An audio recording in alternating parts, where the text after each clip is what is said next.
Betul, luar biasa sekali. Ini kalau dicatat ini daging semua nih ya. Jadi Daging emang semua. luar biasa nih kalau memang kalau nggak pernah bikin apa-apa, tapi dia bilang saya mau bikin ini, ya nggak bisa. Saya Nggak percaya Iya. apa hasilnya.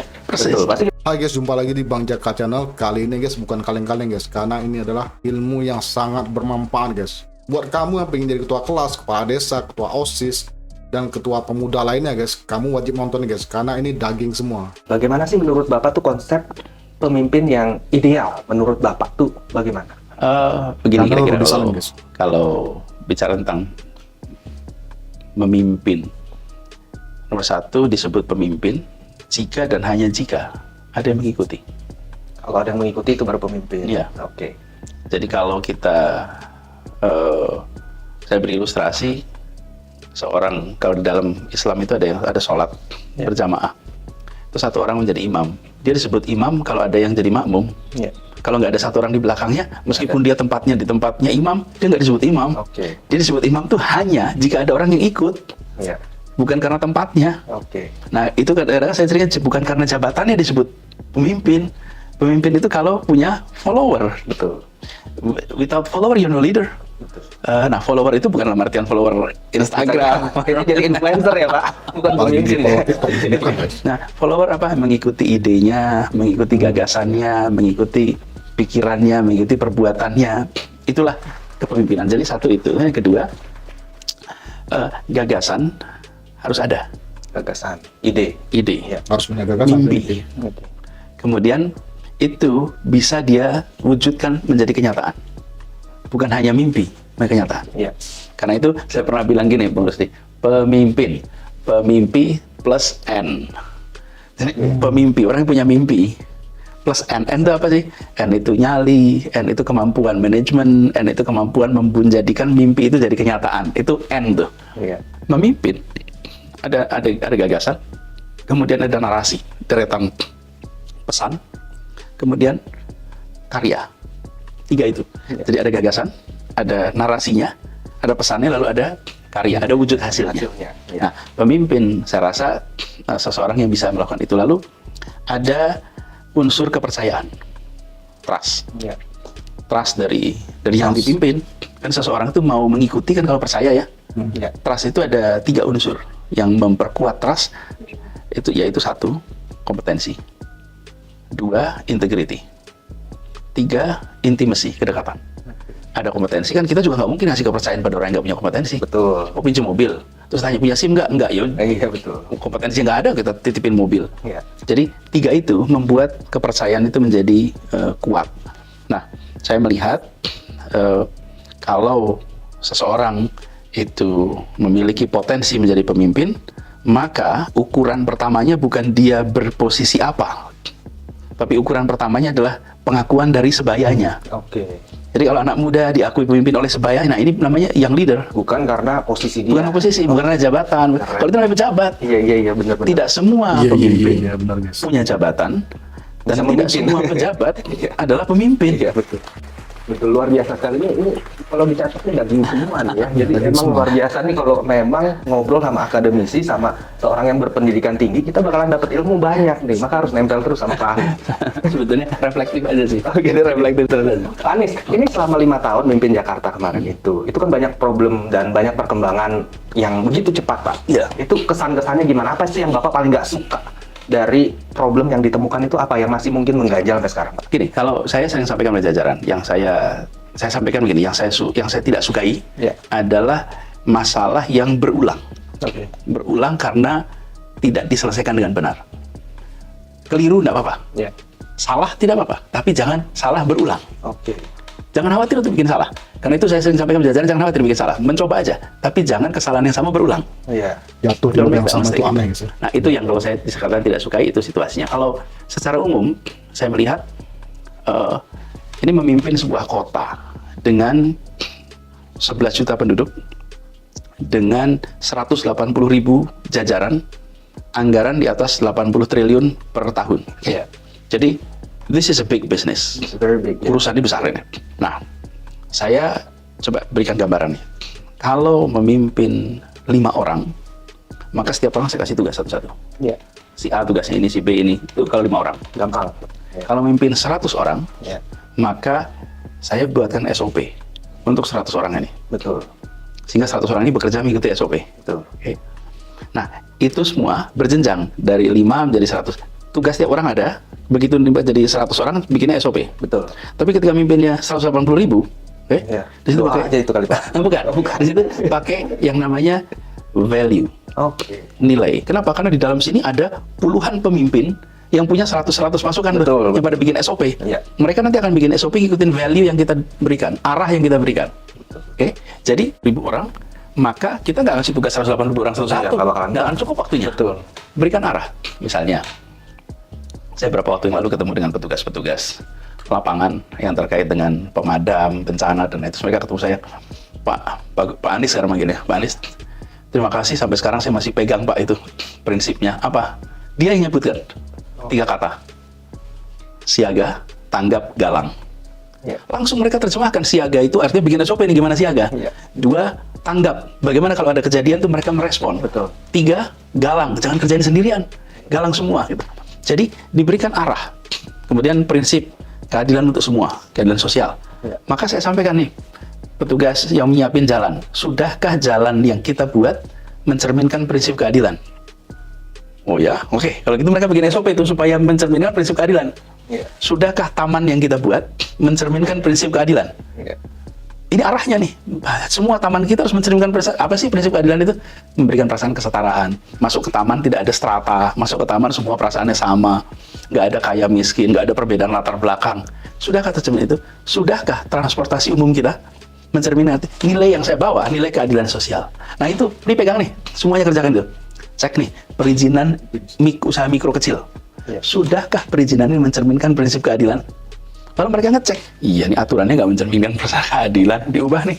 Jadi memimpin dengan strata yang berbeda itu menggunakan pendekatan yang berbeda. Saya pernah mimpin yang skop paling kecil.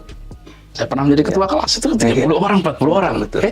Saya juga pernah memimpin yang skopnya 1.200, 1.500. Saya pernah bayangkan. Itu caranya berbeda. Ketika memimpin 180.000 jajaran Iya. dan sebuah kota yang 11 juta orang, pendekatan harus beda. Namanya tetap memimpin, Hukumnya tapi berbeda-beda. metode yang digunakan tentu berbeda-beda. Nah, lalu kita harus ambil keputusan. Gimana kita ambil keputusan? Apa dasar kita ambil keputusan? Nah, kalau memimpin harus punya dasar. Kita memutuskan. Nah, saya gunakan empat hal ketika ambil keputusan. Faktor pertama, apakah mencerminkan keadilan? Ya. Itu harus adil. Oke. Yang kedua, kepentingan publiknya terpenuhi tidak? Yang ketiga, common sense-nya masuk nggak? Akal sehat masuk nggak? Ya. Jangan sampai kita nggak masuk akal nih yang kita putuskan. Ya. Yang keempat, sesuai peraturan regulasi hukum apa nggak? Betul. Jangan dibalik. Kebanyakan orang bekerja, nomor satu lihat aturan hukum dulu. Oke. Peraturan dulu. Saya sering menemukan kenyataan di lapangan, peraturannya tidak sesuai dengan common sense, tidak sesuai dengan prinsip keadilan, Iya. nggak sesuai dengan public interest. Jadi yang paling penting adil dulu, Adil, public interest, common sense, baru hukum. itulah pemimpin, kira-kira. Gitu. In a nutshell. Luar biasa. Ini benar-benar pembelajaran, tapi luar biasa. Jadi hukumnya harus berbeda untuk memimpin kelas-kelas yang berbeda. Dan ketika kita sudah memimpin begitu besar, yang perlu dicamkan adalah value. Itu suatu hal yang luar biasa. Pak, selesai Bapak mimpin Jakarta. Sekarang Bapak mau, tadinya kan 11 juta penduduk nih. Sekarang Bapak akan melit 200 juta penduduk, ya kan Pak? Ini apa yang bikin Bapak mau gitu? Apa Ya. nggak pusing Pak? Gitu kan? Ini Pusing. seluruh Ya, Indonesia nah, nih Pak. saya jawab itu sambil nerusin dari yang tadi, Siap. supaya nyambung. Dari pendekatan itu apa yang terjadi? Jakarta International Stadium terwujud. Trotoar ada lebih dari 240 km terwujud. Ya. Kemudian taman lebih dari 400 itu terwujud. Jadi ketika kita menggunakan sebuah pendekatan yang baik ya, Ya. kerjanya kolaborasi, yang mengerjakan bukan saya, yang mengerjakan itu semua jajaran. Nah, itu kemudian yang saya sebut tadi, ada gagasan, diwujudkan dalam bentuk narasi, ada narasinya kan? Ya. Kemudian jadi karya, ada wujudnya nih, hasil-hasilnya. Betul. Nah, itu yang sekarang kami bawa di dalam berbicara tentang level nasional. Oke. Your question tadi. Siap. Jadi kami menawarkan bukan hanya visi dan misi, tapi visi dan misi yang ditopang dengan rekam jejak, Ya. dengan bukti.